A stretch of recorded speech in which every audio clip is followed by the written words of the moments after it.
Hello there everyone and welcome back. It was a rough series of losses for me last episode and now it's time to at least try to bounce back from that. And to start us off, we're going to have ourselves an Imperial Navy Mirror Match. Although this is going to be an odd one since my opponent is going to be utilizing a lot of Nova cans here.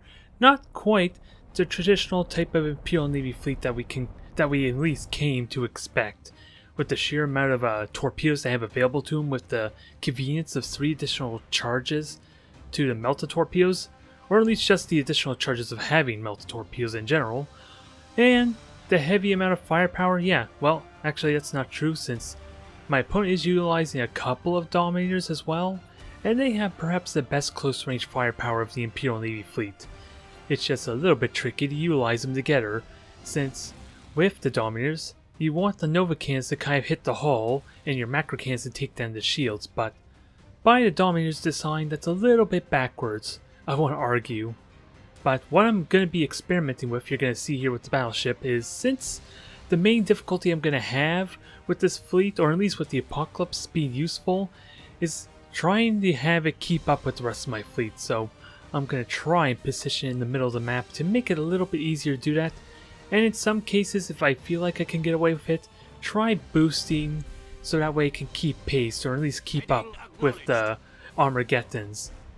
But that is the idea for his placement here, something to experiment with, since if at the end of the day, if the Apocalypse can at least take the brunt of the fire while the Armageddons do the real damage, then I would argue it's doing its value, or at least it's paying for its value, I want to say. But in cases like the Tau Empire, I want to go with the argument that it's a huge liability just because its firepower encourages drawn out type of fights, and with secret missiles and manta bombers, that I don't really have that convenience now, do I? So I'm contemplating ways to either try and fix that, or at least make tweaks to this type of fleet.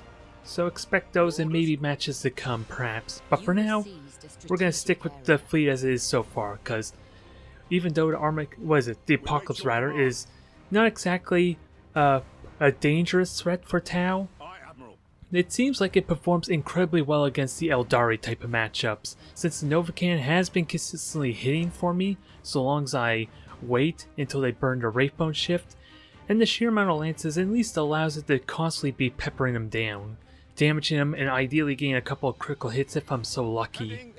So it does have its place in some matchups.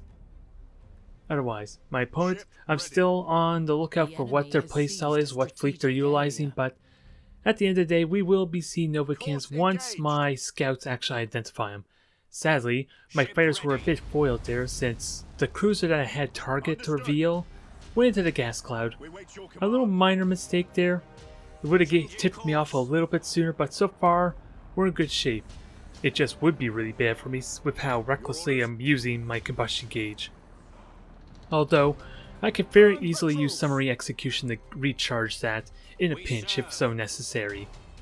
So it's not a huge threat, something that can catch me off guard if my opponent was a little more aggressive with those Novacans. Otherwise, speaking of which, I'm checking the range on the weaponry, the Novacan itself, seeing when to expect that I can start taking shots at them, since at this kind of range I should easily have the superior fleet for this type of distance. Since the lances are going to be a lot more impactful, and now we get reveal on the Dominators. There are also a couple of Marses in here, I believe. I'm just not sure how many. But I got the gas cloud, I got the positioning. This should be pretty straightforward, at least in the early offsets of this battle. I'm just keeping an eye now for possible Novacans that might hit me, since if any ship's vulnerable to that, it's going to be the Apocalypse.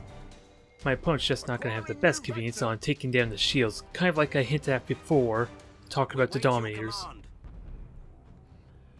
So I'm going to take what free shots I can, stasis bomb there to kind of hold those ones in place, and the Novacans are starting up. I'm going to try best I can to dodge these, but again, my shields are fully charged.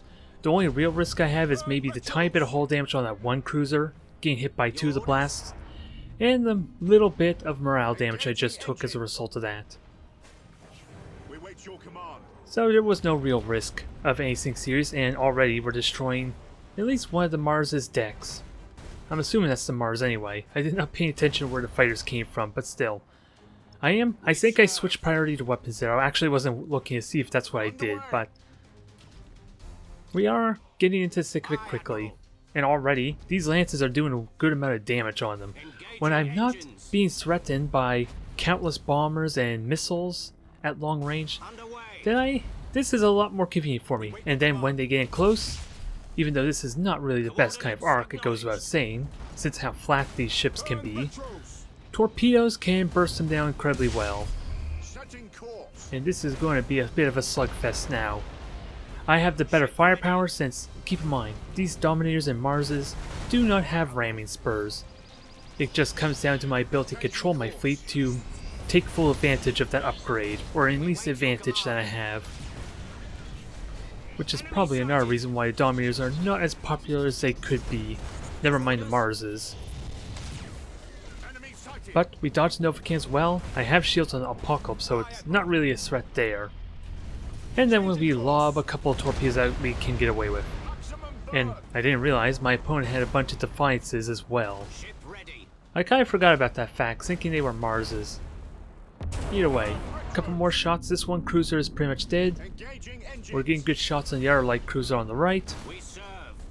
It all comes down to just managing this and minimizing damage, since I am taking noteworthy hits on my own too. Since these Dominators still do pack a punch. Especially if they have armor-piercing rounds, keep that in mind too. That can do a ridiculous amount of damage. With the convenience of how close you need to be to utilize those cannons. Otherwise, we're in good shape. Otherwise, we're in really good shape. I don't think I have much of a threat of losing. It's just a matter of minimizing the awkwardness there. Since one of my cruisers is pretty much limping right now, and this disruption bomb, I think that was my own disruption bomb, wasn't it? So I may have did myself a slight disservice there, letting myself get hit by the Novacan. Otherwise, the torpedoes are still going. My opponent does dodge them lightly, but even then, I tried firing when the prow was facing me. So it would not have been the best hit either way, I think.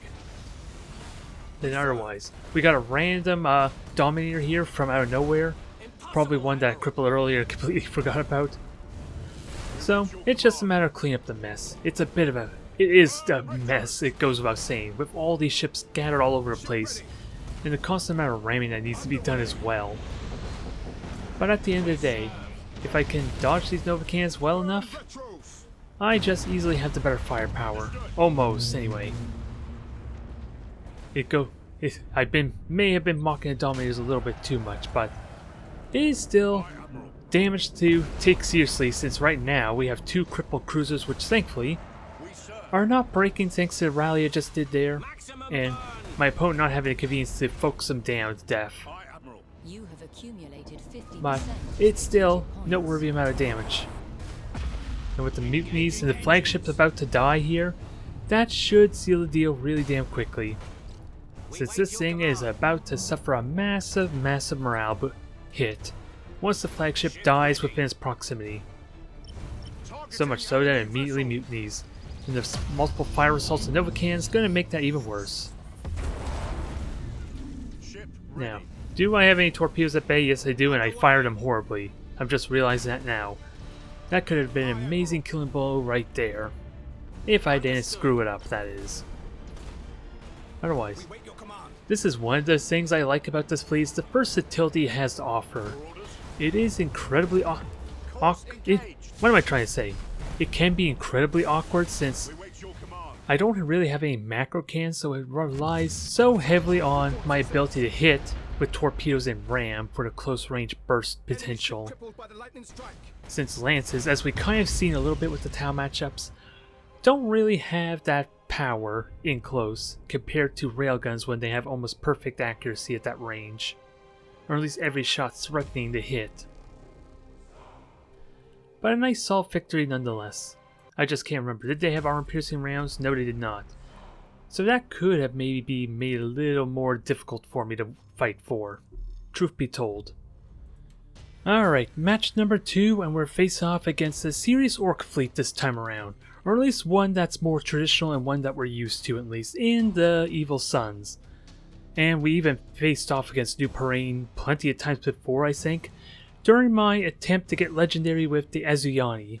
And while they were kind of complaining about, I believe they were complaining about Eldar being overpowered, or at least Azuyani, so we'll see if they have better luck with the Imperial Navy this time around. And I do have the lances and the armor piercing potential to at least do a good chunk of damage to them early on. And the Novacan can be really good in that regard too. I will just have to wait, ideally for them to burn their big red button as they pursue closer to me, before firing it off to maximize its damage potential. So, in essence, I like to think the Apocalypse can be pretty good here, and since I'm going to be focusing a lot of the time on running away, it is almost always going to be a ship that they're going to focus on due to its slower speed. So it's going to serve as a little bit of firepower and being the tank of this fleet. So fingers crossed that it actually does its role really damn well, because we're about to see it firsthand, I suppose. Although I do second guess the idea about trying to spread out the fleet some, although I still have intentions on grabbing the point in the middle on my half of the map and then just circling around and keeping my distance with my opponent. What I'm realistically expecting is them to grab the points up top there in the middle and then come straight for me, ideally.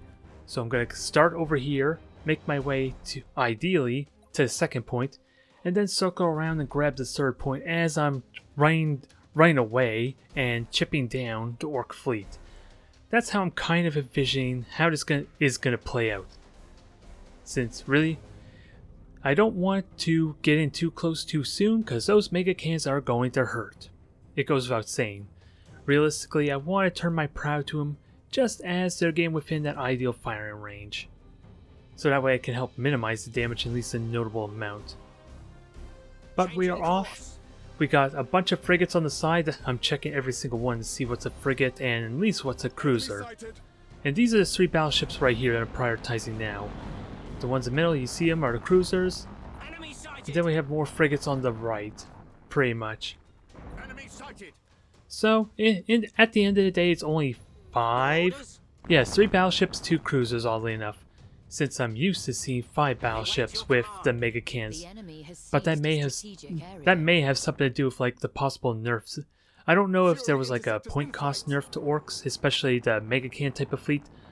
I just know the cannon itself was nerfed in its rate of fire. Don't know if the points were changed or adjusted in any way to maybe make 5 battleships not as popular, not as easy to do anymore. Which I would argue is still possible, you just would have to get rid of a handful of frigates maybe, so maybe that's not it. Either way, I'm going to try and lob some torpedoes. One of these is a melta torpedo, which is the last one on the right there. So I'm hoping to maybe do a little bit of damage, with the fighters to screen of course, and maybe soften them up nicely. I don't want to commit too much on torpedoes, especially the melta torpedoes, since at the end of the day, the melta torpedoes are probably what's going to win this match for me just because of the ridiculous amount of morale damage they can do, on top of the double damage that Orks take for fire assaults as well. And so far, it's looking really promising. Not the best type of hits, but considering the battleships and we got rid of like a fifth of 2 of the battleship's health and 2 fire assaults in the other, I still consider that a successful hit. Just not one I want to repeat too much, otherwise I'm going to run out of torpedoes really quickly for arguably damage that's not worth it. But a single hit I can happily take. Otherwise, the chipping game begins. I'm going to try and see about what damage I can do.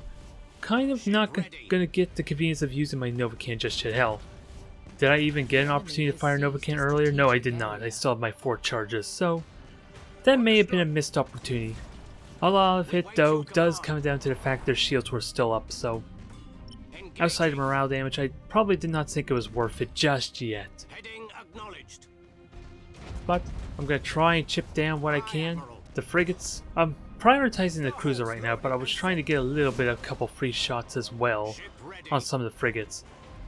And turn my attention to the cruiser while the bombers, ideally, continue bombing and softening up the frigate for me. But right now it's looking good. The melta torpedoes did amazing damage. Did you see how much morale damage that thing just took? 2 fire assaults did that, I believe. Maybe it was 3, but I think it was only 2, and we nearly caused a mutiny on that alone. It's kind of why a lot of the times you need to repair those things quickly, especially if you're orcs, or willing to burn your wog song really early. That would be another way to deal with that morale damage. But it makes up for the initial burst of damage on those 3 battleships, so I'm definitely happy with that. But we are again within the no man's land and being forced to engage these orcs pretty damn soon, since now I'm not able to get the focus firing I would like just now. So I'm going to run to the gas cloud, prepare myself to turn around, and see about having this battleship try and contribute a bit. As I start turning around, I'm not going to have it go to the gas cloud because of the sheer amount of time it would take to actually have it turn around, for crying out loud. But mutinies are triggering, thankfully enough. Although, now, well, it is a single ship, but I think its mega cannon just got disabled there too, which may be a boon. It's hard to tell from this angle and this, with all these visual effects though. But it almost seemed like at least one of the prow weapons were knocked out. But damn good start. A good way I would like to engage in this battle, but we're far from over. Sadly I mistimed the stasis bomb. I should have waited until the actual boost, because now it's going to be completely useless in this exchange. Because at the very least those mega cannons could be handy at slowing down the projectiles and allowing me at least to dodge. But one cruiser down, second one's about to follow suit, and I'm going to go full on into this fleet. The cruisers ideally are going to try and torpedo this one battleship wedged on the celestial body. Going to be tricky to get full torpedo damage in, but it's still good hits regardless. I think that was 4 melted torpedoes we just connected with. And the battleship is taking the brunt of the boarding, but it's relatively safe from the mega cannons with it just flying right past 2 of them. So probably a worthwhile trade there, at least for now. But it's dying quick. But you know what else is also dying quick? The crew of this one battleship with like 10 fire assaults. They burnt a rally for it though, but with what we've seen already, that morale is going to break again really damn soon. They sadly had to repair, so I'm going to have to put another salvo in.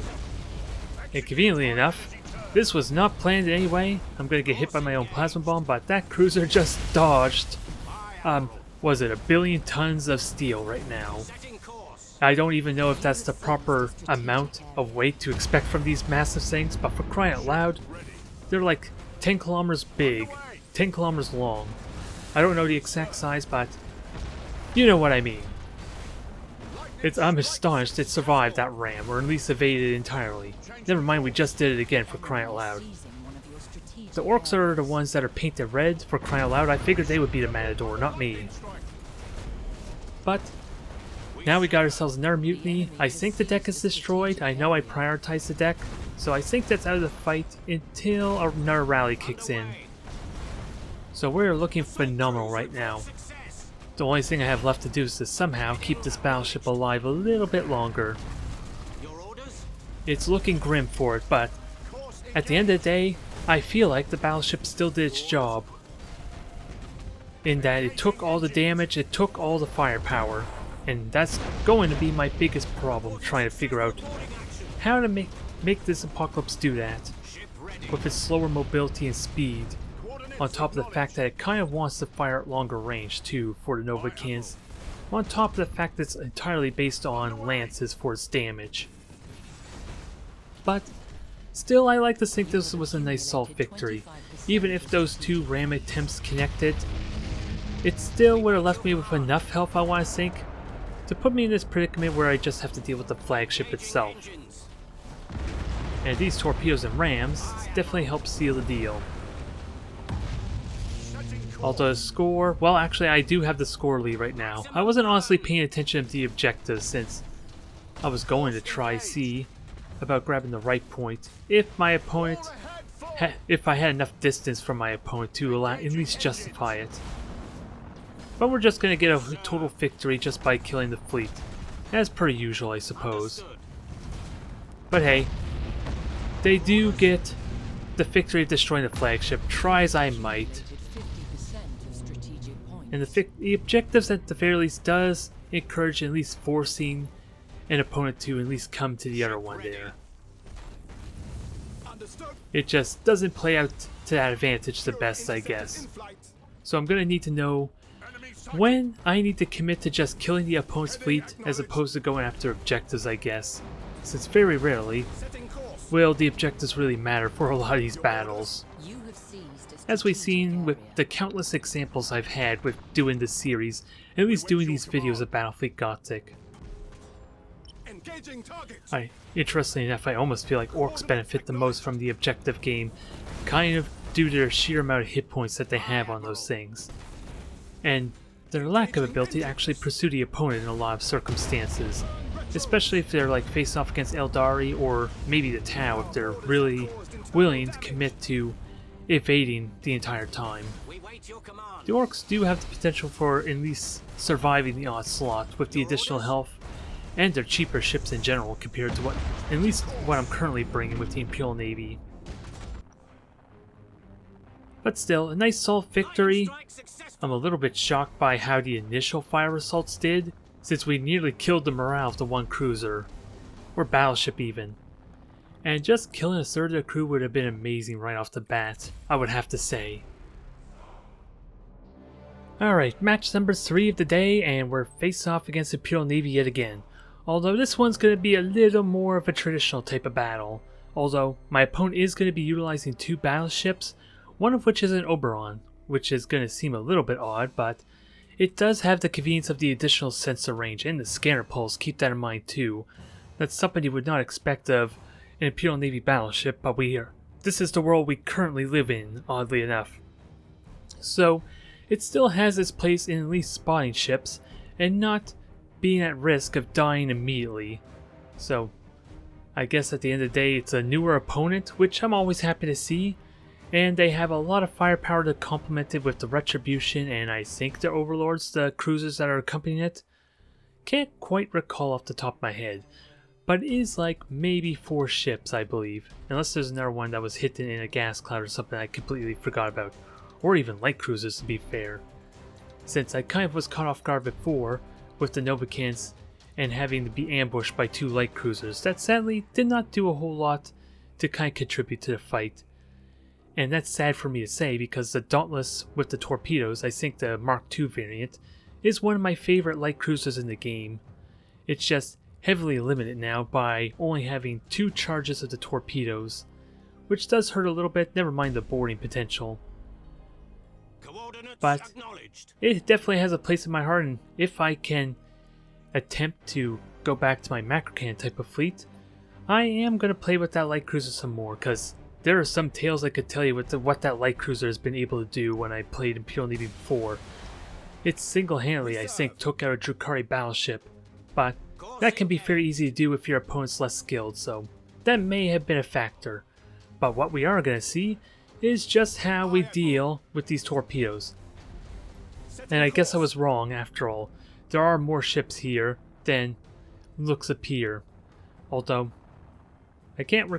I know there's like 2 battleships, so there can't be that many cruisers to accompany at least. But I'm not panicking at all. I have fighters out.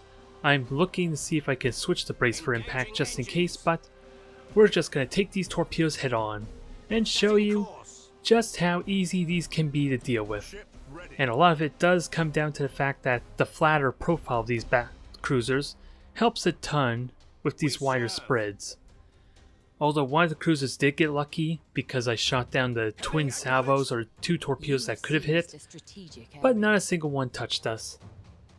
It's going to be a different story, maybe, if we can't dodge the second salvo, which is coming right at us. But what I'm going to do here is return the favor, since my opponent just burnt 2 torpedo salvos. So, if those were both melted torpedoes, then they only have 1 charge left of what may be one of their most valuable resources. Although this angle's a little more awkward than I would like right now, especially since I'm not facing properly to kind of deal with it. 1 dodge is there. Going to get a couple fire assaults on the rest though, because the fighters and the point defense were busy shooting the other torpedoes. Thankfully, since I dodged the first salvo so well, the emergency repair immediately negates it. Changing course. So if the first salvo was Meltas, they only got one charge left. And we did well on at least crippling one of those ships, and they're actually Gothics, I'm realizing. You kind of could tell they're Gothics just because the prow looks slightly different than that of the regular cruisers. It's a slightly different design to them, which is how I kind of distinguished them as Gothics at first, as opposed to the lance batteries they have on the side, which are also distinguishable. But we're in for a nice long-range type of lance fight. My opponent's going to kind of compliment me, or accommodate me in that factor. Although, I hands down have the better range with the Armageddon's, dorsal turrets, and the extended range of my broadside lances. So if my opponent wants to play the route, it's going to help in this regard too. And it's actually 4 Gothics and 2 battleships, so they actually have the better hit point pool, and better torpedo potential, truth be told, as well with the Retribution.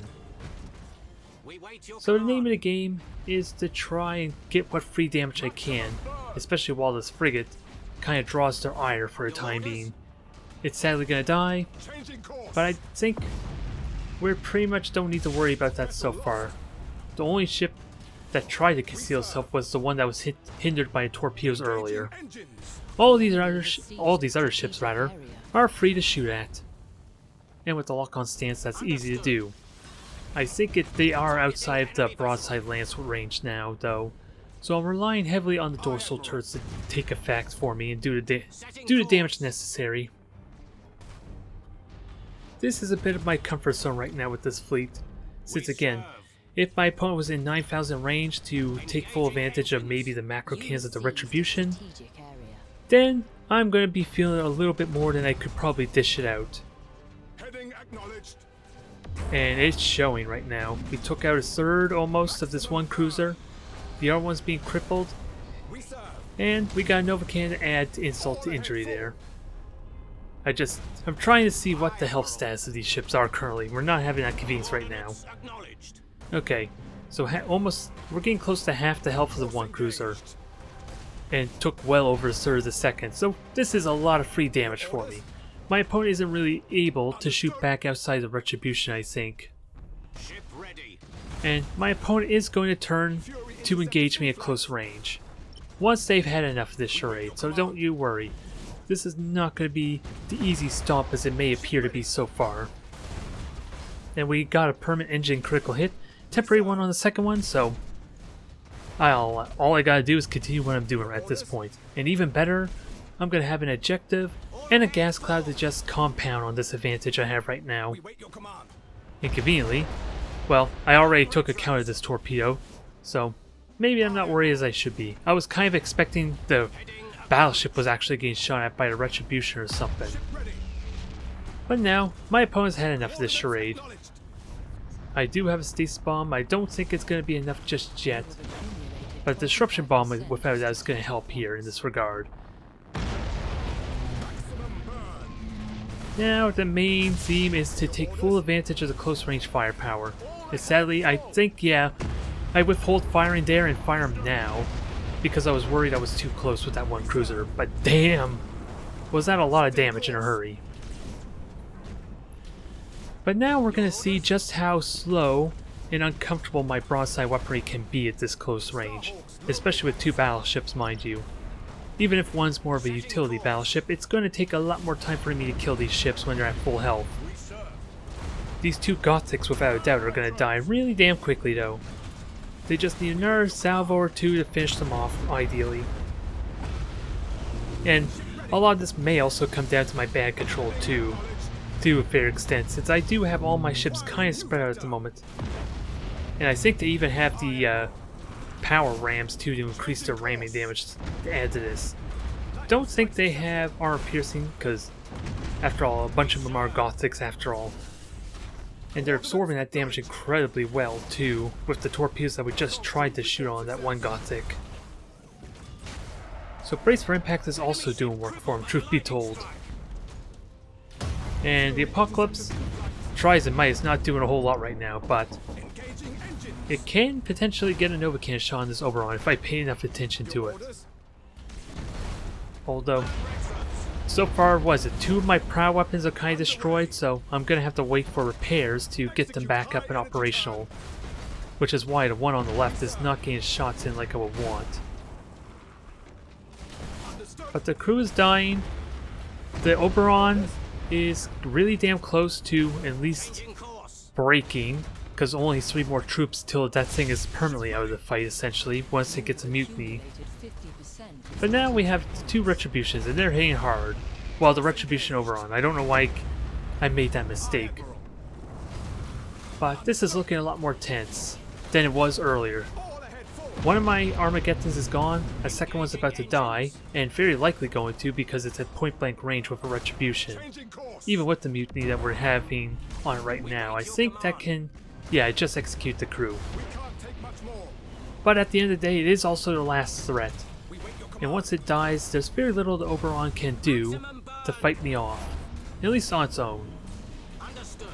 And hell, I'm stuck in double stasis bomb too, one of which was my own undoing. But so with the lances, that's not terrible. I just don't actually see the Oberon to really shoot at it at the moment, which will be corrected momentarily. I'm just waiting for a little more vision with my cruisers, since I'm out of charges on the Dictator right now to at least launch fighters.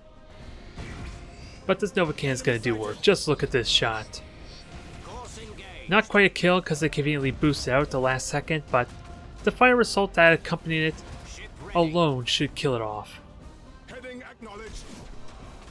And then we just have ourselves our Oberon to deal with, which of course only has 1 crew left. Remember what I said earlier about it being so close to at least being forced to mutiny, and now we just kill off the crew.